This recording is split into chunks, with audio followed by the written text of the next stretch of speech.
Ningependa kusisitiza vile wenzangu wamesema. Sisi tutafanya nomination ya kweli. Nimetembea. Most times I move quietly because I want to listen first. And I've been in many meetings. I was in a meeting in Naivasha one day. I was telling my colleagues here at the NEC. Nimekutana na viongozi ambao wamechaguliwa as independent, lakini sasa wamerudi Jubilee, wanataka kuingia Jubilee.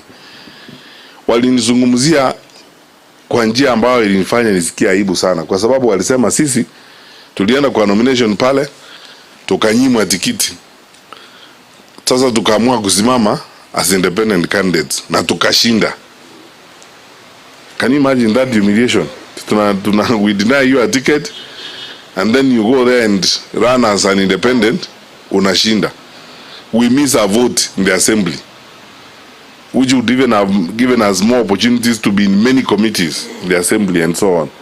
Lakini kwa sababu wanapenda Jubilee, wako na historia na Jubilee, wameamua kurudi. Kusema sawa, tunarudi, lakini tunawapea chance hii kuhakikisha kwamba mnafanya uchaguzi wa kweli na nomination ya kweli. Na mimi najiunga na kiongozi wetu wa uchaguzi katika chama, our director of elections, Senator Kembi Gittura, kwamba tutafanya free and fair nomination. Lakini tusikizane hivi, ndugu zangu na dada. Ukiwa umeingia unataka kuchaguliwa kwa kiti na unajua Kenya ni demokrasia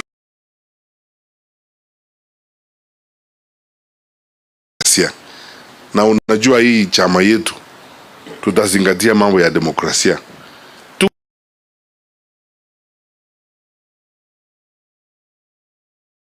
nzako apate tikiti, be honest and say this is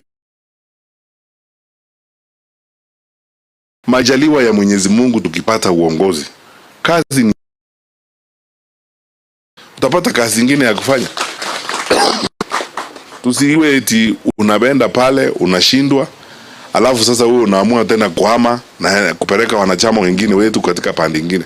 Sisi tunataka tukae pamoja kama familia, tutembee pamoja. Mimi nataka kuwapea assignment 2 ama 3 kabla tujakutana tena. Wale ambao mnasimama viti vya bunge, tulikubaliana na muambie wale ambao wanasimama viti vya bunge, tutakuwa na mkutano tarehe 8. Tuliambiana hapa Nairobi, parliamentary and county aspirants wa Jubilee. Kama unatafuta kiti ya women rep, senate, governor, na kama unatafuta kiti ya parliament, tumekubaliana tutakutana tarehe 8. Tuko na seminar ya our leaders, wale wa parliamentary pamoja na county. Kuna mambo tunahitaji kuzungumza. Siku hiyo we will give you some tips. Tumeanza sasa kutengeneza mipango yetu ya nomination, tutawaeleza vile tunataka kwenda mbele. Alafu kisha baadaye tukimaliza hayo, tutakuwa na mkutano pia kama huo wa wale ambao wanataka kugombea viti vya MCS, kuzungumza nanyi na kueleza vile tunataka kwenda mbele.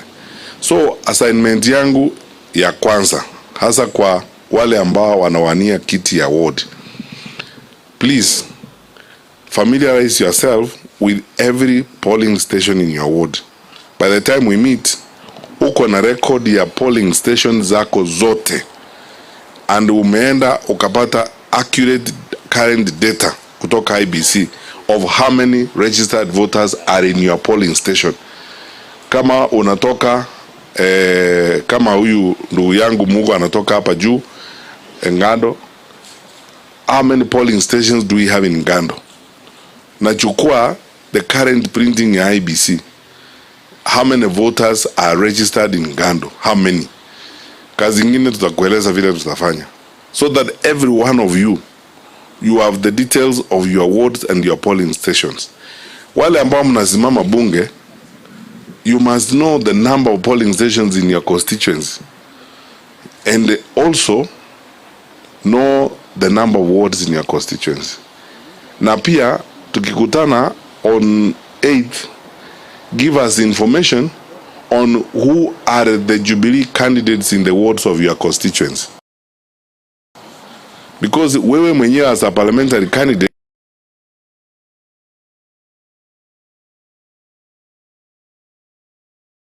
caucus in the constituents. Your caucus which brings together the civic candidates wale wa ward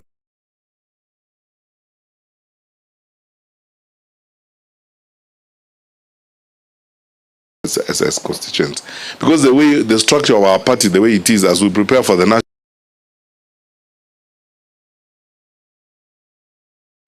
we will give you resources ya kuwasaidia kupanga kuweka hii mikakati for the general elections. I do not believe, unajua kuna kasumba hapa